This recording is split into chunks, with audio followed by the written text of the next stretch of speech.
Welcome to Worthy Ones, the video series where each and every week I share with you all the newest issue ones that I read for the current comic book week and deem them worthy or not worthy. Guys, I'm Mike Spider Slayer. Welcome back to Comic Book Corner 2.0.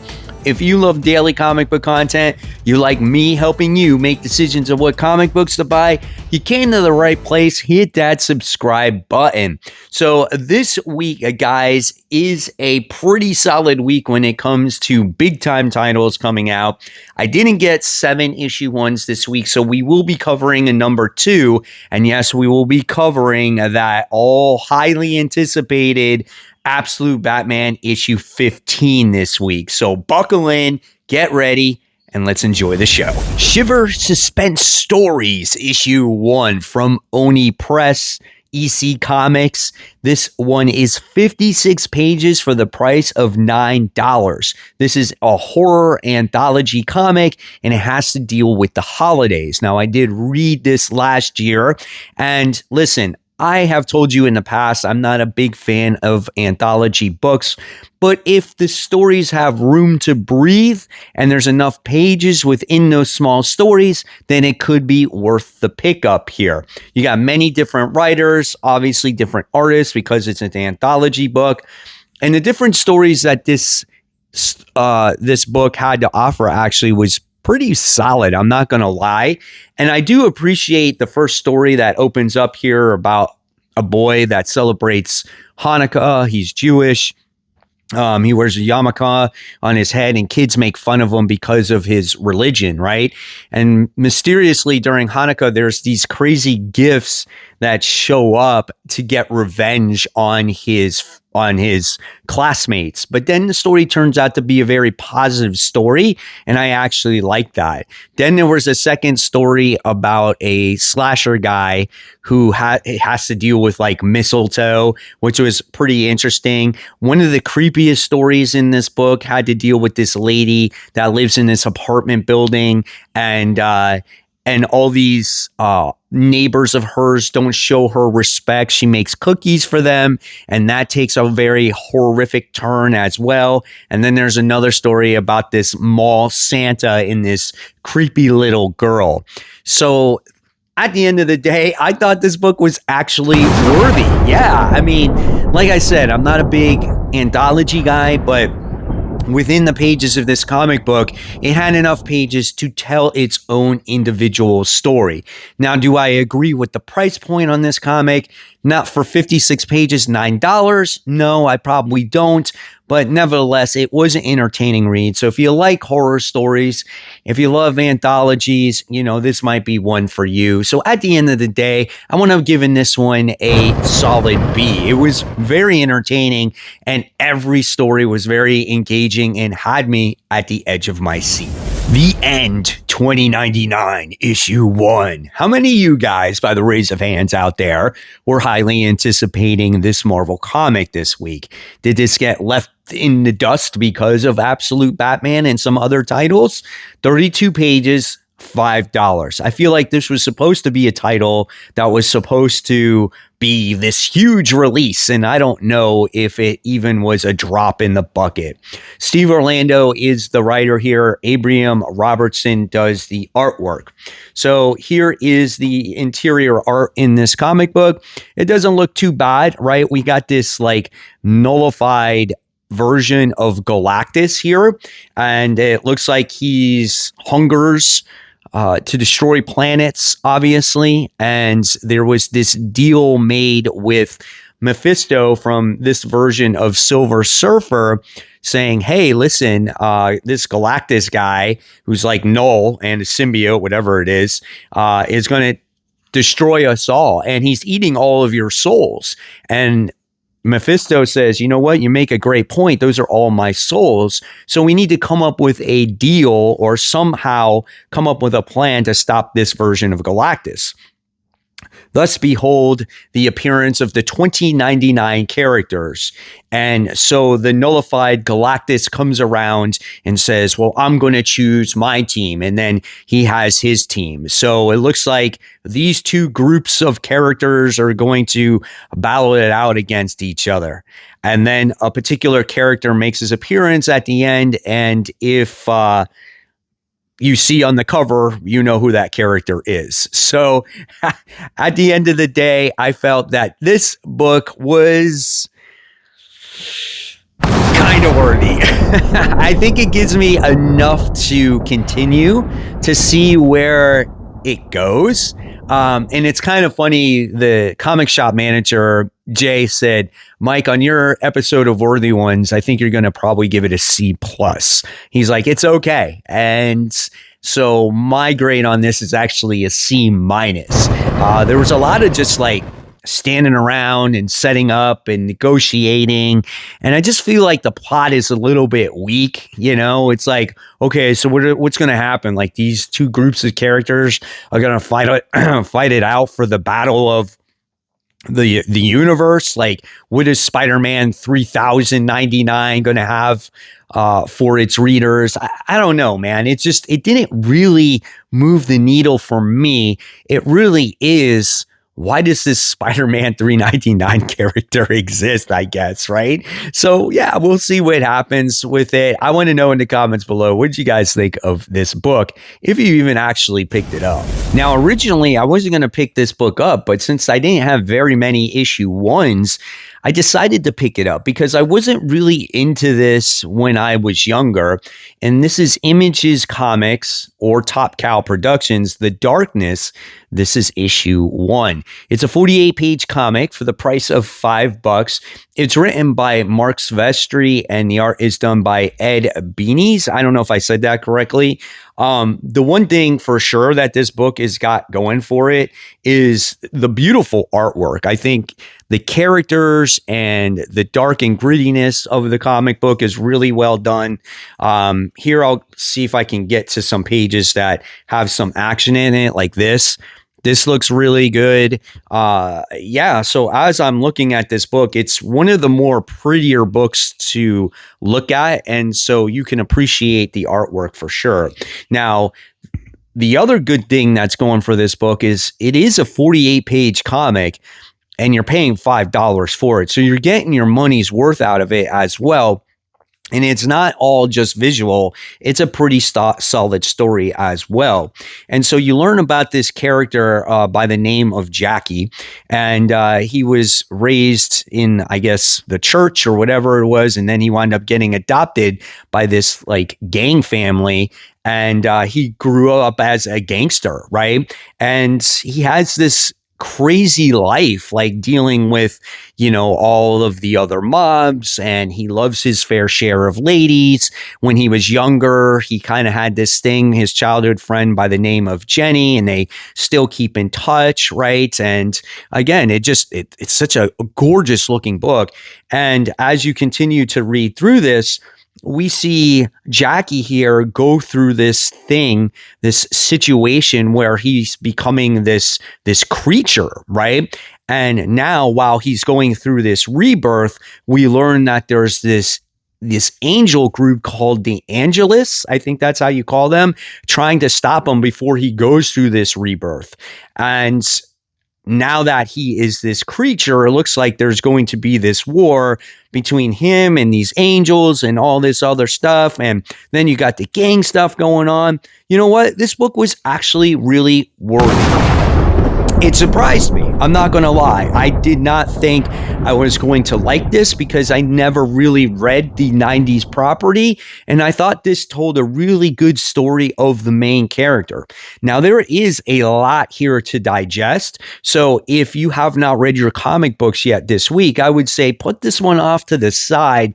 Read it when you have a fresh mind and you're ready to read, because you go into this whole origin story of this character from when he was a little kid to when he is a gangster to now when he becomes this darkness-like character. You very easily could have made this maybe 2 or 3 issues, but I can appreciate they decided to cut down the cost and really give you the whole story here and the birth of this character. So I'm going to wind up giving this book a solid B. It was very entertaining, and I'm going to try out the second issue. Back to Marvel now, and if there is a Marvel book that you guys should be picking up at the moment, it is going to be Infernal Hulk issue 2. My main concern of this book is how long is Nick Klein going to do the artwork for? And a lot of you guys have been telling me that he's going to be at least doing the first story arc, which is 4 issues. And I was concerned that he wasn't even going to be doing the second issue, but we do get another artist at the end of this issue, and it does make sense. So when it comes to the Infernal Hulk, this book is 32 pages for the price of $4, written by Philip Kennedy Johnson. And like I said, the artwork, most of it is done by Nick Klein, and the art here is also done by Kev Walker by the time you wind up getting to the end of it. What this book is it's very much a showcase of what Nick Klein can do with his artwork. He is the heart and soul of this book. Nothing to take away from Philip Kennedy Johnson's storytelling here, but when it comes to the Infernal Hulk, where you have these crazy monsters and just this action and this fighting, like this is what you want from your Hulk book, right? Let's open it up and let's check it out. So in this issue, you wind up getting to see Hulk go to the depths of Atlantis and trying to release a monster so they can kind of like work together. It's like a brother of his because he is like the elder, right? And so we get to see this monster kind of released in here, and you wind up getting to see this big battle happen. You also get to see Namor in the issue as well, kind of taking things for granted when it comes to the Infernal Hulk. And let's just say things are going to turn south for Namor if he does not do anything very soon, okay? And then by the time you wind up getting to the end of this book, and I'm not going to give anything away, I'm just going to show you the artwork here, is that it's kind of what's to be expected. Like Bruce has not wanted to be the Hulk in quite some time, right? So he's kind of like just living his life. Like he's kind of like, all right, well, what am I going to do? I'm just going to be this human now. I'm just going to be this guy. I'm going to go to office parties, birthday parties, and stuff like that. But does he feel that it's a responsibility that this version of the Hulk is causing all this craziness and mayhem amongst the world? And is he going to have to try to find a way back to get the Hulk body back, right? Because even though he may have been a menace to society in his Hulk-like form, this elder creature is doing much, much worse. So this book is worthy to the highest degree so far. I've really enjoyed both issues, and I love the action. I love the drawings. I love the story so far, and I can't wait to actually see what's ahead here. And it has a little bit of mystery with Bruce as well. So I'm going to give this one a solid A. Definitely a good follow-up, and I'm happy that this book came out like 2 weeks later. That was pretty impressive. Spoilers for this particular comic book. DCKO Wonder Woman vs. Lobo issue 1 fight. 48 pages for the price of $5. Writer is Joelle Jones. Daniel Bayliss is the artist in this book. Now, I'm not going to lie. In my bracket, I filled out Lobo to beat Wonder Woman. So what this comic accomplished was me kind of like at a sporting event rooting for Lobo. So that's what filling out a bracket does. It makes you hope that the person you selected is going to win. I'm not going to lie. Like I had a little anxiety, like I was watching a Dolphin game or something, right? The artwork in the book is okay. It's fine. It's just not what I expected for this type of, I don't know, fighting book, right? I was expecting something a little bit less cartoony, maybe a little bit more descriptive, more detailed, but it was fine for what it is. Now, when it comes to this issue, we wind up getting to see the battle at hand. And what happens in this issue is we get to see Lobo be kind of a jerk, right? Obviously, he has no appreciation for females. Wonder Woman kind of kicks his ass, and she winds up winning against him. And it was kind of like, damn, well, personally, I selected Lobo to win because I didn't think we were going to have Trinity members all represent going forward. I mean, don't get me wrong, Wonder Woman could still lose, but I thought maybe she would lose against Lobo. And I had Lobo going to the finals going against Lex Luthor. So Wonder Woman winning here is a bracket buster for me. So I definitely am upset, and I'm going to call this not worthy because of it, because I am actually bitter. I think this story was okay, but it wasn't nearly as good as, I would say, Superman, right? That felt like it had some heart. It had some meaning. This one was very jokey. There was a lot of insults towards Wonder Woman, of course. And at the end, I just felt like the battle at hand wasn't just as cool, right? And how could Wonder Woman summon some of her fellow friends to help her kind of be victorious? And we wound up getting the same exact pattern as the Superman comic, right? So Captain Atom won the first round, and then Superman won the next 2 rounds. Well, in this comic book, we wound up seeing Lobo win the first round, and then Wonder Woman winning the next 2 rounds. So are we going to see a pattern here with all of the other fights? I'm kind of studying these books very carefully to see if we can see that pattern. I still have to read the Aquaman issue to see what happens, but being that it takes place in Aquaman, my guess is Aquaman's going to win. But at the end of the day, this wasn't nearly as good as the Superman one. And honestly, it's a C+ for me. It was okay. It was entertaining to see the fight. It did its job on having me at the edge of my seat. But the way Wonder Woman won, I was like, that's it. So, yeah, tell me your guys' thoughts on this particular issue. All right, guys. So this is why you subscribe to the channel, because every Tuesday, I do my top 10 most pulled comic books for the week. And at the end of the video, I choose a sleeper pick. And this week's sleeper pick went to Ordained. This is issue 1. It's published by Bad Idea Comics. And this one is 48 pages for the price of $6. It's written by Robert Venditti, and the art is done by Trevor Hairsine. So when it comes to this book, when you get it, it's going to remind you of old style comic books. It has that paper feel to it, not that magazine format. And the artwork in this book is pretty good. And there is a decent amount of story. You get a lot of 9-panel grids in here. By the time you wind up getting to the end of this book, there is some action that does go on.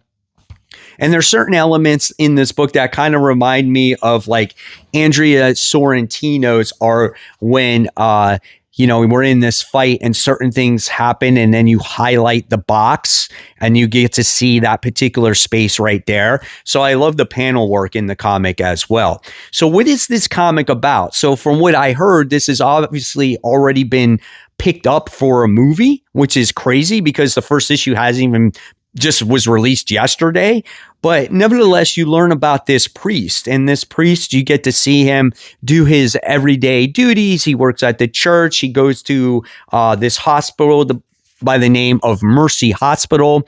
And what happens is he is basically having this like gangster or this mob boss give his last confession before he winds up passing away. He's in the hospital. He has this really bad heart condition, and we get to see this guy spill the beans to this priest, right? And the next thing you wind up finding out is that this mob boss has like a miracle. Like all of a sudden, this dude is like totally fine. He's okay.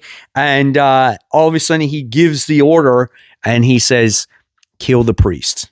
And then things escalate from there. This book was worthy.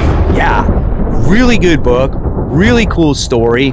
And there's something more to this priest that we don't know quite yet. We're going to have to read it to find out, but I'm definitely at the edge of my seat. And guys, Bad Idea is definitely coming out with some good ideas. Let me tell you, that was kind of cheesy, but regardless, this was a great book. I wound up giving this one a solid A.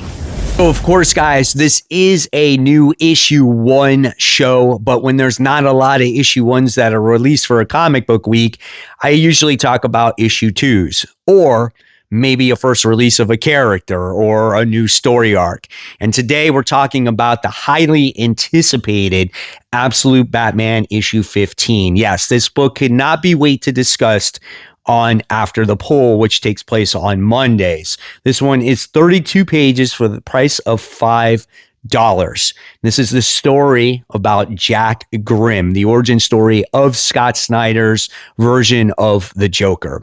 This is also drawn by Jacques. So when it comes to the artwork in this story, it's very well done. Obviously, we get to learn the origin story, the history of this particular family when it comes to the Grimms and how they achieve their wealth and all those other things. And you learn about the newest member of the family on how he has purchased many islands and how he likes to hunt and all these other things. Now, the narration of this story is pretty much done through Alfred telling the story to Bruce. And as you continue reading this story, you're going to find the hard truth of who the Joker actually is, right? And it just gets darker and darker and darker as you read this book, and you kind of figure out like Joker is something much, much more, right? And it's kind of cool because he is the Joker